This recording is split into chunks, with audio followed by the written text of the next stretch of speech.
So the GI map is an industry-leading stool test, and it's an industry leader for a reason. Stool tests are abound these days, and a lot of them are moving towards the metagenomic sequencing platform. That is not GI map. GI map uses quantitative PCR, and that is a big deal, and that speaks to the actionability and the clinical utility of the test. It is a very sensitive, specific platform for finding those low-level opportunistic and pathogenic microorganisms that other technologies can't find. So we combined the microbial analysis with a nice collection of intestinal health proteins, which are also critically important. I don't think we could do the work that we do without those intestinal health proteins. So you put it together to get a very, very nice, concise gut health assessment test. So that's why we have such a great following. I've worked personally with many stool tests out there. This one, to me, is definitely wins the game in terms of being a true actionable clinical tool. And most of our providers feel the same way. And again, that speaks to this qPCR advantage. You can think of it as like a needle in the haystack. So qPCR is very sensitive, again, for finding those low, abundant, opportunistic microbes. And that's generally the case for the more aggressive inflammatory agents that we're trying to find in this haystack.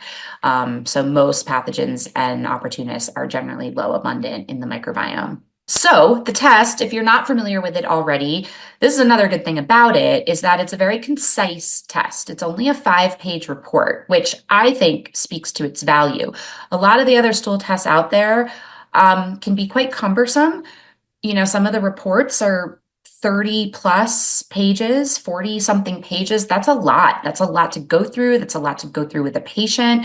So I think the way this test is organized and the fact that it is very concise, is another one of its advantages. So 5 pages, your page 1 are your overt gut pathogens.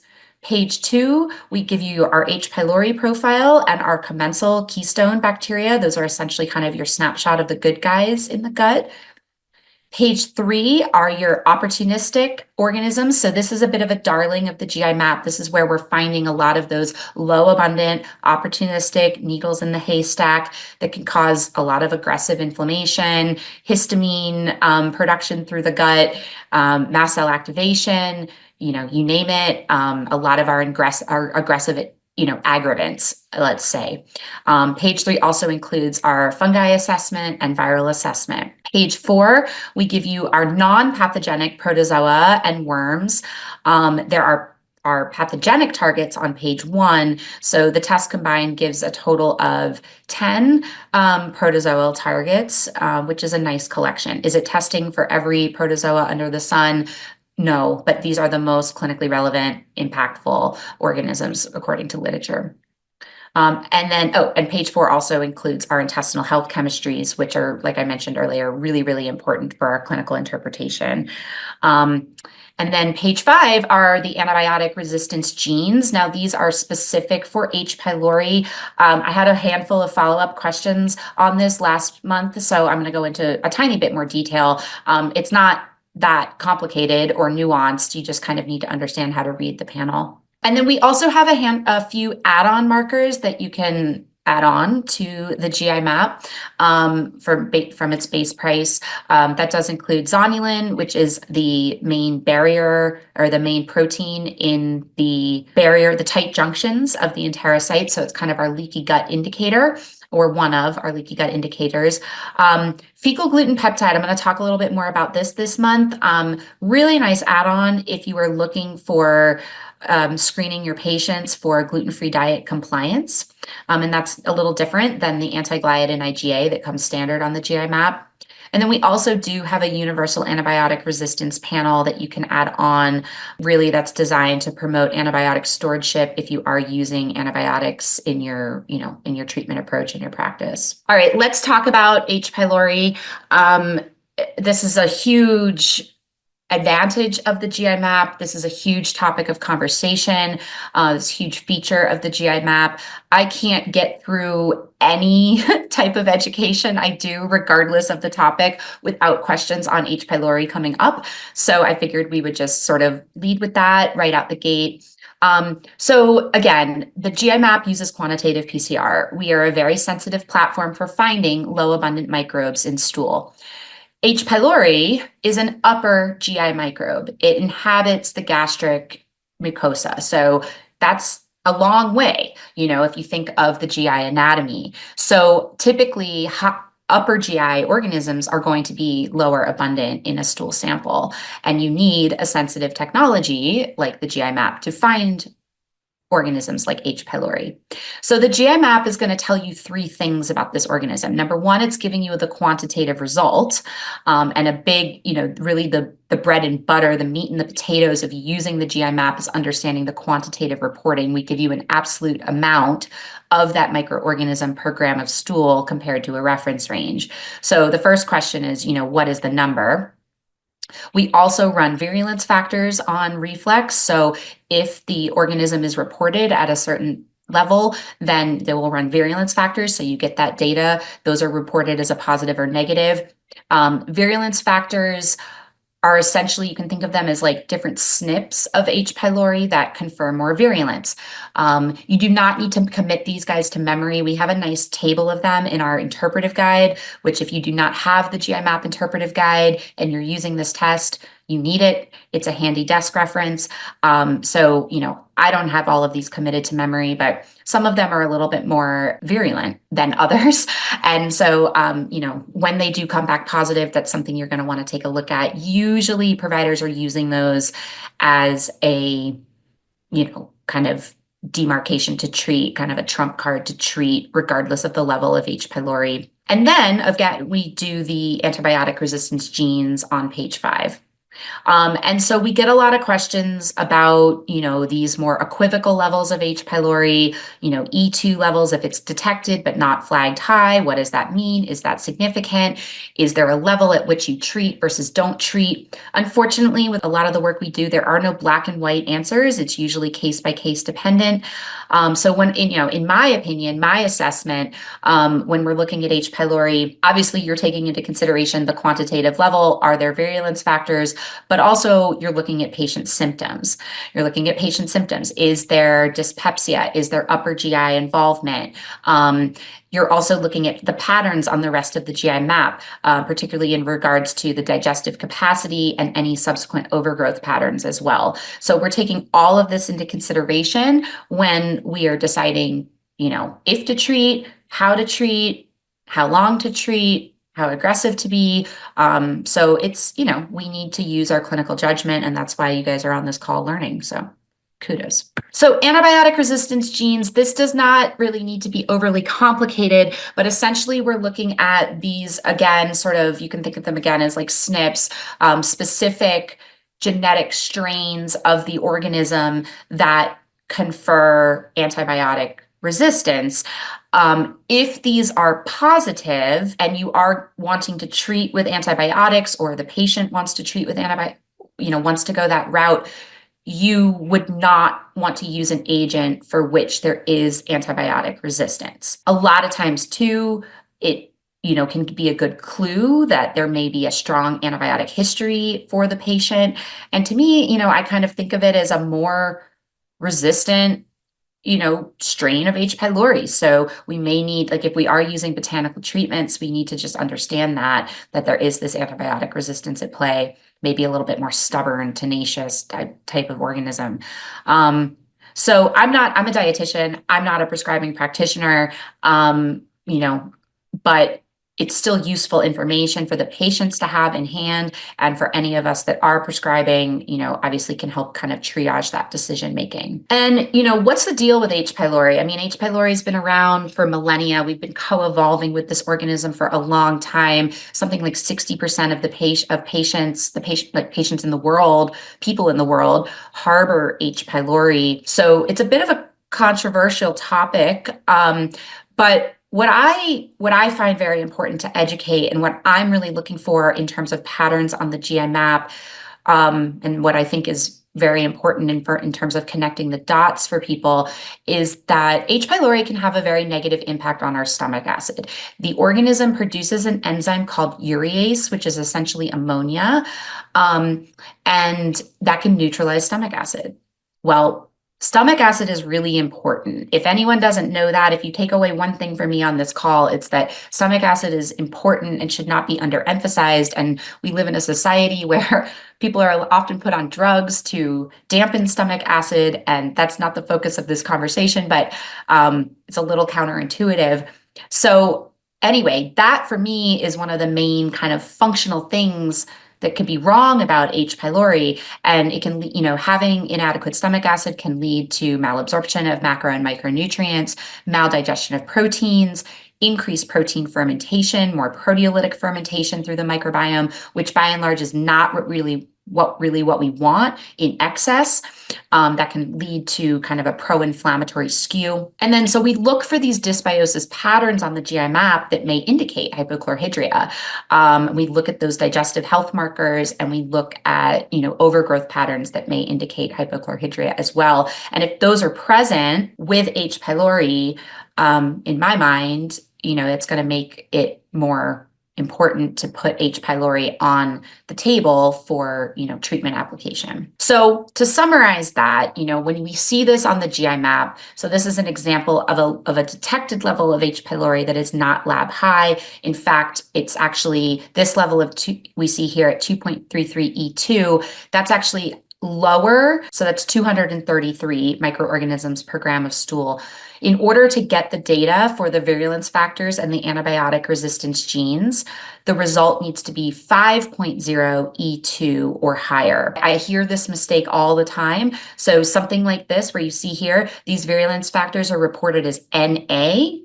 They are not negative. You can't assume they're negative. They're not reported. The lab does not have enough DNA to run these on reflex if the result is below that 500 mark. So I want everyone to be aware of that, because I do hear that misspoken quite a bit in the field. So when we get these levels of H. pylori on the GI map, how does our decision making work? Well, what is the result? What is the quantitative result? What are your patient's symptoms? Are there patterns of weak digestion that would indicate hypochlorhydria? And then lastly, are you looking for those, you're looking for those positive virulence factors? If they're there, that's going to probably make you more apt to treat the organism. So hopefully this is helpful. Again, you could speak for days on H. pylori. We do have an H. pylori masterclass mini-series in our DSL Academy.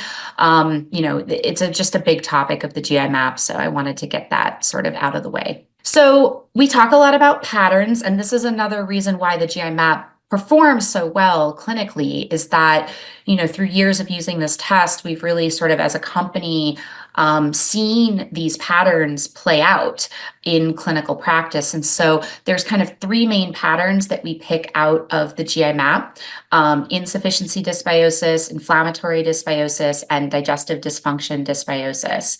And I'm going to take you briefly through each of these. Not every GI map you get will fit neatly into these three patterns. There can be mixed scenarios, and that's when it gets a little bit more complex, kind of a little bit more fun. But, for basic understanding, it's really nice to have these patterns in your pocket, because, the vast majority of the time, the test will fall into one of these three main patterns. And that makes it a lot easier for interpretation and also explaining this to patients on the back end. So insufficiency dysbiosis is generally characterized by low levels of your beneficial bacteria. And of course, that is having enough good guys in your gut is critical for barrier permeability, anti-inflammatory balance, healthy immune function. So typically when we have insufficiency dysbiosis, we're going to see low levels of those commensal keystones on page 2, low levels of the phyla, and then we're often seeing that with a low secretory IgA and often a high zonulin if that was ordered. So that's indicating barrier permeability. By and large, this insufficiency dysbiosis is almost always going to necessitate barrier permeability.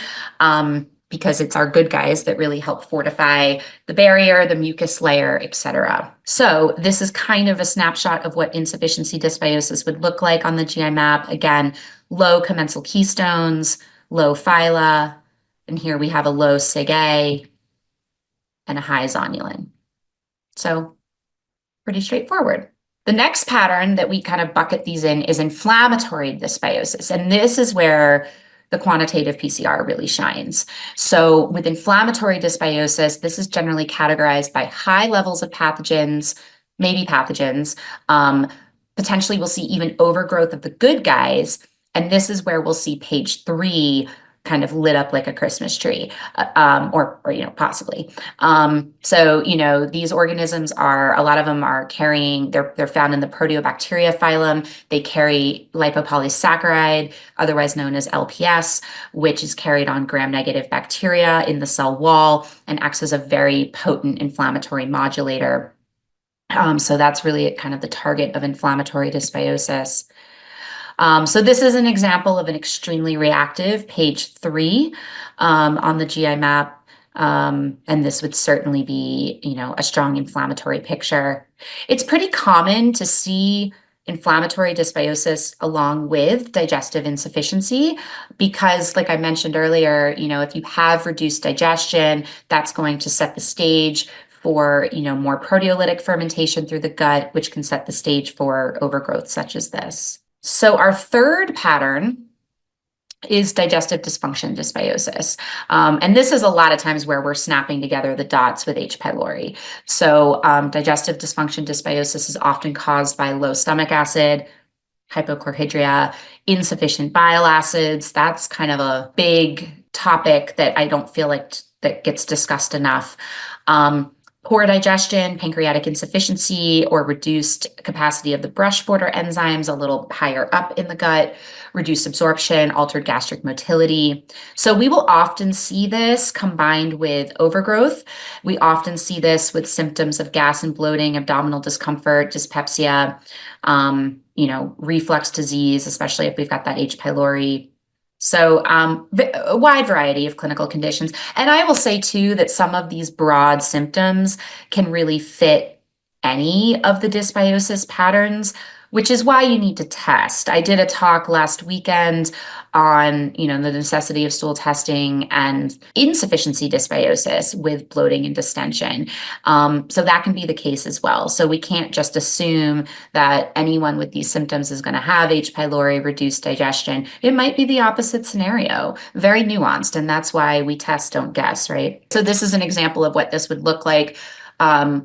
These digestive markers on page 4, I really don't know how you do this work without having this data, but that pancreatic elastase is a really, really valuable marker. That's looking at pancreatic output from the pancreas. If that is low, there's usually, big deal problems. That's usually your first point of intervention. Not much is going to get better until you correct digestion, usually a call for enzymes. But it's really nice to look at that with the rest of the patterns on the test as well. We also look at steatocrit, which is a reflection of malabsorbed fat in stool that may or may not be elevated with a low elastase. We often do see H. pylori with this pattern, but you can see H. pylori across the board as well. And then again, looking for overgrowth of those pH sensitive organisms, you'll often see high phyla in the commensals. And you'll also often see yeast overgrowth, and sometimes methane overgrowth. And a lot of times, some of this becomes chicken and the egg. How did we get here? But yeast and those methane organisms are very slow growing, so they tend to grow in a gut that has low transit and digestive insufficiency, so more of a constipated gut. So it does kind of become this chicken and the egg, like, did the constipation, low transit contribute to the overgrowth? Did the overgrowth happen first and that's knocking down the digestive capacity? We don't always know for sure, but these are all things to consider. So I wanted to take a second too and talk about the anti-gliadin IgA and secretory IgA markers. These can certainly fit into any of the patterns. I would say we tend to see elevated anti-gliadin IgA more so in a insufficiency dysbiosis pattern. That's where we tend to kind of lose oral tolerance, and have that kind of lower secretory IgA. The gut becomes more sensitive and prone to dietary antigens. But I do just want to make you all aware that on the GI map, we are looking at both secretory IgA, which is a capture of your immune function. How robust is your mucosal immunity? Secretory IgA is vitally important to protect our GI tract from toxins, infections, other immune system adjuvants, antigenic proteins being one of them. So as I said, like having a lower secretory IgA usually means you have sort of this poor immune tolerance. And then we look at anti-gliadin IgA antibodies. So these are secretory IgA antibodies specific to gliadin protein, which is a subcomponent of gluten. Little bit different than blood antibodies. This is, a stool test. But essentially an elevated anti-gliadin IgA is going to give you an indication of that non-celiac gluten sensitivity and kind of loss of oral tolerance to that gliadin protein. Anti-gliadin IgA is not a assessment for celiac. It has no specificity for celiac diagnostically. So don't use it as a rule in or rule out for celiac. This is another common mistake I make. And actually, unfortunately, you can't guarantee that in celiac, you will always have a high anti-gliadin IgA, especially because with celiac, a lot of times we do see low total secretory IgA, and sometimes there can be false negatives. I'm very passionate about this topic.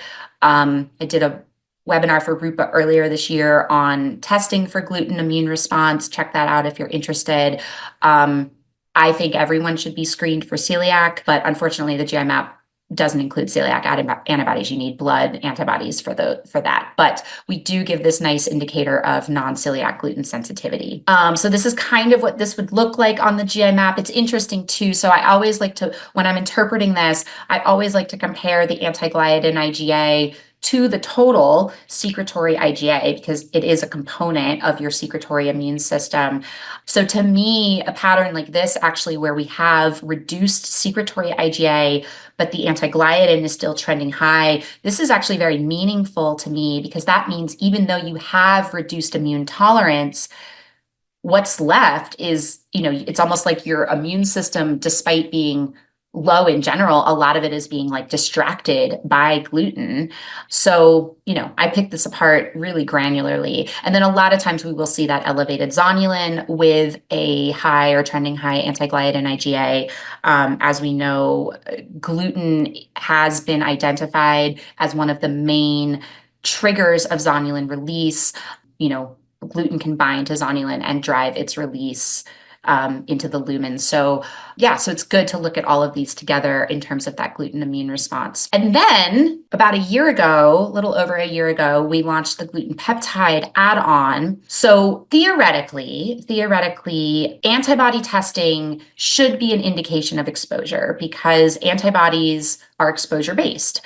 So whenever you're interpreting an antibody test, whether it be stool or blood, you want to do so through the lens of, okay, is this person eating this protein? Here we're talking about gluten. So we were getting a lot of GI maps where it was like, what's the deal? High anti-gliadin, my patient's gluten-free. How is that possible? Well, this is very nuanced. And again, watch my webinar if you're interested in that, because this could be an hour lecture in and of itself.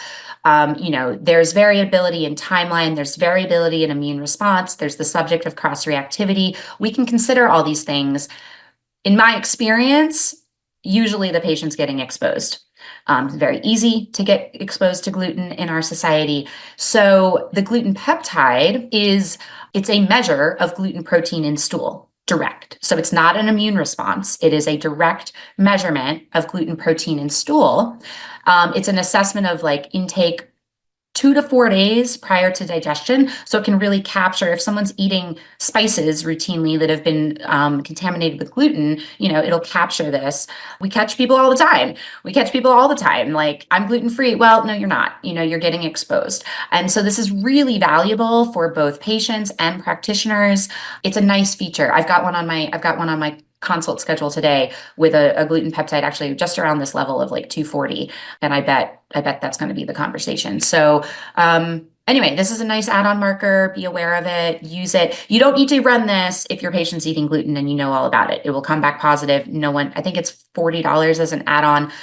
No one needs to spend money on that. It's for your more, your celiac patients. If you're a practitioner that really insists on all your patients being gluten-free, this can be a nice call out for them, or a check for their compliance. And then just to talk you through some of the resources that I think are critical to this tool, to using GI map as a tool. So if you do, like I mentioned, if you do not have our interpretive guide, get it, download it from our website. You need it. It's not going to have every answer to every one of your questions, but it's a really good place to start. We also have a really nice white paper available to download if you want to do a little bit of a deeper dive on each organism and look at some of the evidence. I think the white paper has something like 375 references to it. So it's a nice technical piece. We also have a DSL Academy, which is a learning platform. We do have a screening criteria to gain access to the Academy, but a lot of good content in there. We have a GI Map Essentials course, an H. pylori masterclass, and actually a new course on the dysbiosis patterns. And then our website, DSL's website. So Rupa's got tons of content. We help Rupa develop a lot of our content around the GI map. So, anything they're offering you usually has been vetted for us. So there's a lot there. But if you are looking for more, our website itself, which is public access, has a great resource library where you can access a lot of our archived webinars, our articles, blogs. You can find the interpretive guide there, the white paper there as well. So plenty of tools to support you. And then I do want to just plug this because this is exciting and just went live this week. But we also have an organic acids panel at Diagnostic Solutions. By and large, Diagnostic Solutions is very much known for the GI map. It is like by and away our hallmark test. But we've had organic acids on our menu for a while. The test itself, like the report, wasn't really quite up to snuff. So in the last year, we've made some really significant efforts to evolve that test report, kind of reorganize it, make it intuitive, give you more algorithmic reporting. And so that just relaunched on Monday this week. So if you're using organic acids in your practice already, check us out. If you're new to organic acids or don't use them, maybe explore some options. It is I think it's a nice 1-2 punch with a GI map in terms of really looking at as kind of a baseline or a screen assessment of like what you may need to further delineate for with your patients. So it's done on our tandem mass spec technology, which is state of the art. It's basically broken. These organic acid analytes are broken into 5 different sections of utility: energy and metabolic processing, nutrition, stress and mood, toxic impacts, and then your microbial metabolites. So that actually combines nicely with the GI map. We were talking about like weak digestion leading to more proteolytic fermentation. The microbial metabolites section of that test can actually illustrate that a little bit more granularly. So that's nice. If I ever see that elevated and they haven't had a GI map, I'm like, all right, you need to go get one. So anyway, I'm pretty excited about this. We have a brand new interpretive guide. I was heavily involved in the authorship and editing of that, so I'm pretty proud of it. So anyway, it's been an exciting week. Check that out if you have not already. Welcome to Rupa Health, the best place to order, manage, and track results from over 30 different lab companies in one single place for free. It's going to take you under 2 minutes to sign up, and you can order any functional medicine lab for your client in under 30 seconds. Let me show you how it's done.